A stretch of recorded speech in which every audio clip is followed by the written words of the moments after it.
February 1985, a cemetery in Embu, a small town outside Sao Paulo, Brazil. Forensic investigators stand over an open grave, floodlights cutting through the humid night air.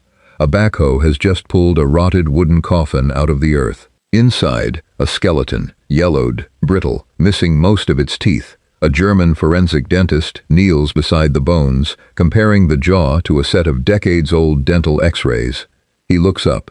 He doesn't say a word. He doesn't have to. The man buried under the name Wolfgang Gerhard, a nobody, a nothing, a name on a cheap headstone that nobody visited, was about to become the answer to a question that had haunted 3 continents for 34 years. Where is Josef Mengele? He was already dead. He'd been dead for 6 years, and almost nobody knew. Here's the part that should bother you. The most wanted man on earth, the angel of death, the doctor who sent hundreds of thousands of people to the gas chambers with a flick of his wrist, wasn't hiding in some underground bunker. He wasn't disguised. He wasn't hunted every single day of his life the way the movies tell it. For most of those 34 years, Josef Mengele lived close to the surface. He swam in the ocean. He worked odd jobs. He argued with landlords about rent. Nazi hunters walked entire neighborhoods where he'd slept the night before. Israeli agents had his name on a short list for over a decade and still couldn't close the distance. He died of a stroke while swimming at a beach in 1979, an old man, alone, unrepentant, and free. Free. That word should sit heavy with you for the rest of this video, because everything that follows is the story of how that happened, and who spent 3 decades trying to stop it. To understand how a man escapes justice for 34 years, you first have to understand what he was escaping from. Josef Mengele was born in 1911 in Günzburg, Germany, into a wealthy family that manufactured farm equipment. That detail matters more than it sounds like it should. The Mengele family business would later bankroll his entire life on the run. He studied medicine and anthropology, earned 2 doctorates, and joined the Nazi Party and the SS in the 1930s, a promising young academic with a taste for eugenics research that fit the regime perfectly. In 1943, he arrived at Auschwitz-Birkenau as a camp physician. What he did there over the next 2 years has its own name in history, the Angel of Death. Mengele stood on the selection platform when trains arrived, deciding with a gesture, left or right, who lived to work and who walked straight into the gas chambers. Survivors described him as calm, even charming, whistling opera as he sorted human beings like inventory. Some remembered him as almost gentle in his manner, which somehow made it worse. But the platform wasn't even the worst of it. Mengele ran medical experiments on twins, pulled from the arriving prisoners specifically because of his fascination with genetics. Children as young as 5. He injected dye into their eyes to see if he could change eye color. He performed surgeries without anesthesia. He sewed twins together, attempting to create conjoined siblings. He exposed prisoners to disease, to extreme temperatures, to untested chemicals, recording their suffering with the detachment of a man cataloging weather data. Historians estimate he experimented on around 3,000 twin children. Fewer than 200 survived.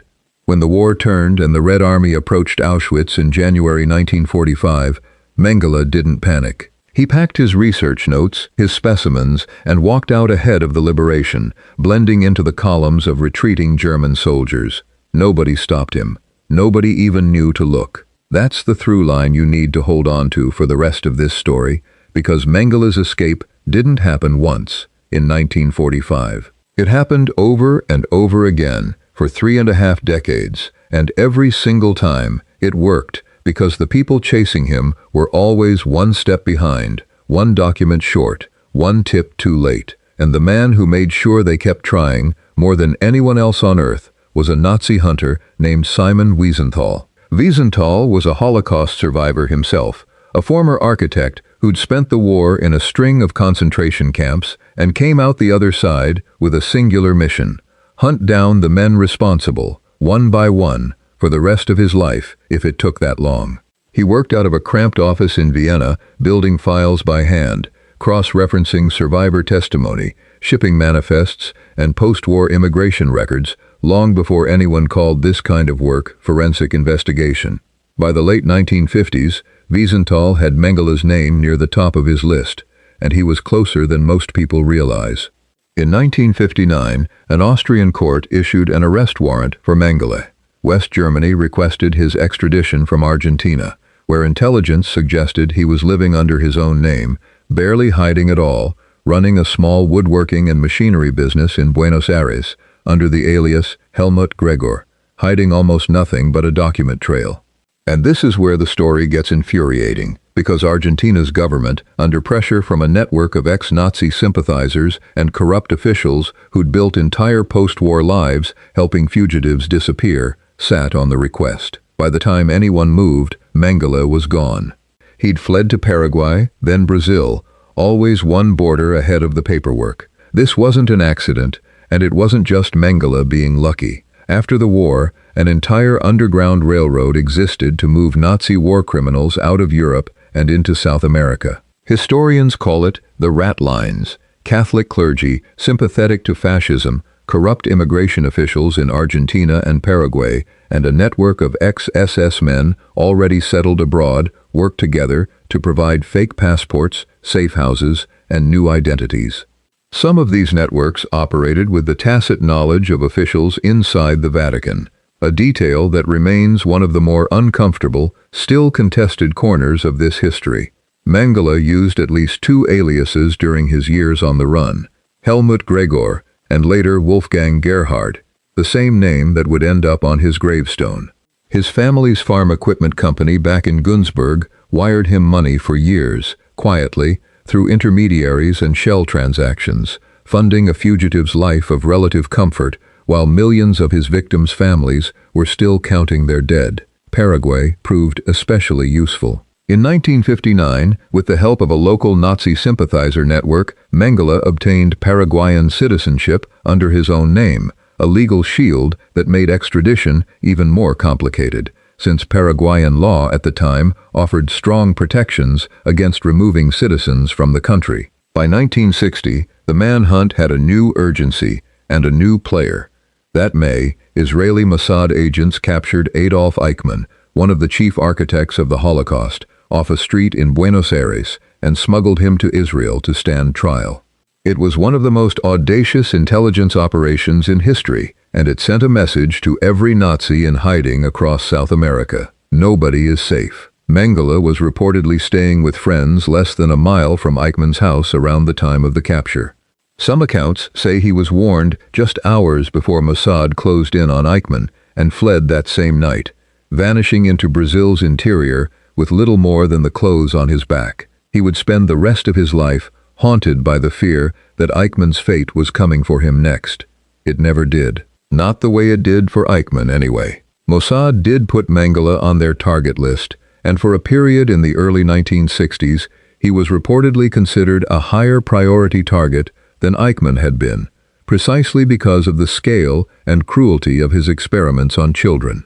Agents gathered tips, tracked rumors, chased leads through Paraguay and Brazil, staking out addresses that turned out to be months old, interviewing informants who'd been paid to lie. One planned operation to snatch Mengele from a farmhouse in Paraguay was reportedly called off at the last minute over fears that Paraguay's government, friendly to the fugitive network, would retaliate diplomatically, a decision some in Israeli intelligence would later call one of the great missed opportunities of the entire manhunt. But Mengele had something Eichmann didn't: money, and a support network that kept moving him just far enough ahead of every operation.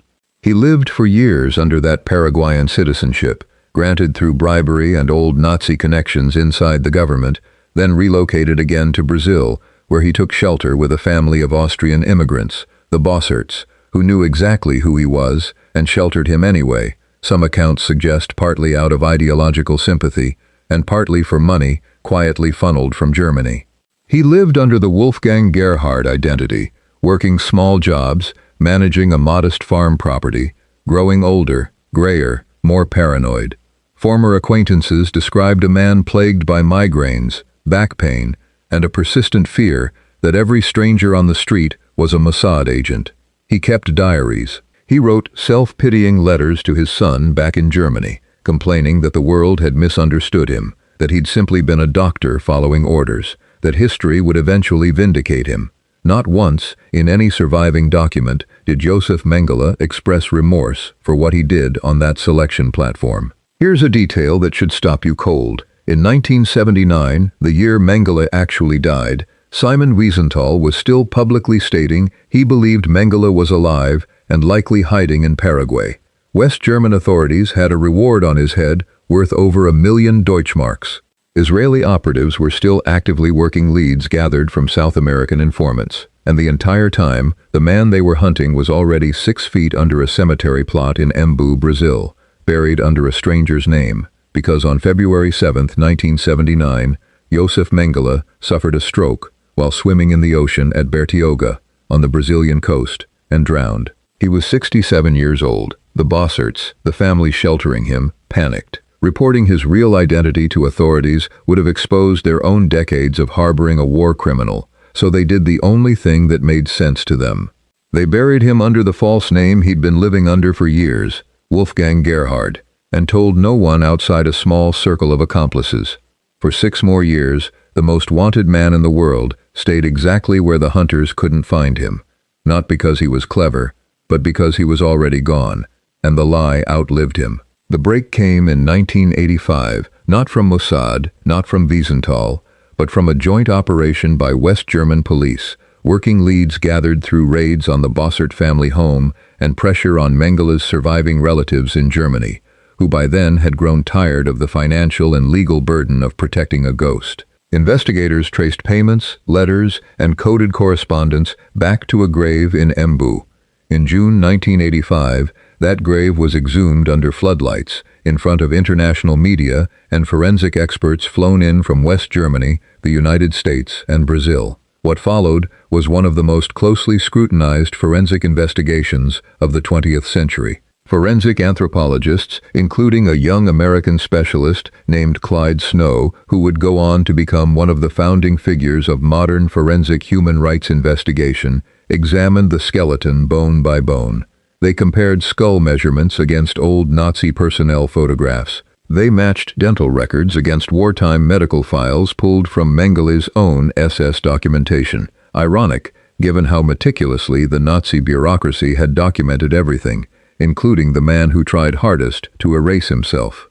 The bones showed a healed hip fracture, consistent with an injury Mengele was known to have suffered. The skull matched, the teeth matched. In 1985, forensic science alone wasn't enough to satisfy every skeptic, and there were plenty, including some Holocaust survivors and investigators who suspected a decoy, a final trick from a man who'd tricked the world for 3 decades already.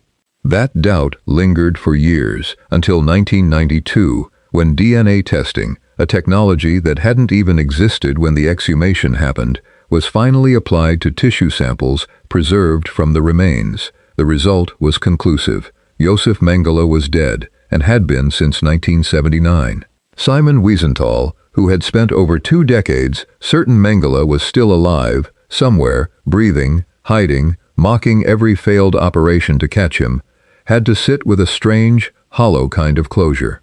Not the closure of an arrest, not a courtroom, not the accountability he'd spent his entire post-war life trying to force onto Auschwitz's architects. Just bones in a grave and a stranger's name on a headstone. No trial, no verdict read aloud, no chance for a single survivor to stand in a room and watch him answer for what he did. Mengele got the one thing almost none of his victims ever got. He got to choose how his story ended, quietly, in warm water, on a beach, an old man with no one hunting him closely enough to matter anymore. And that's the detail that separates this story from a clean ending.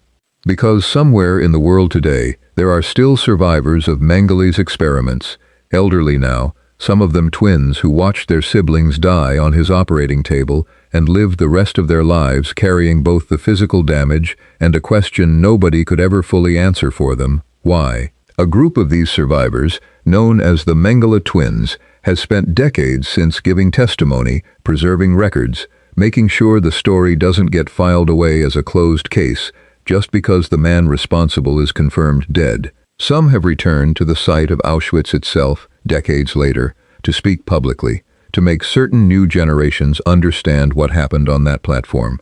and in that camp infirmary, one detail at a time. Records from the ratlines are still being declassified in fragments, in Argentina, in the Vatican archives, in West German intelligence files, each release adding another name to the list of officials, clergy, and institutions that helped Josef Mengele stay a free man for 34 years. The full map of who protected him, and why, still isn't complete.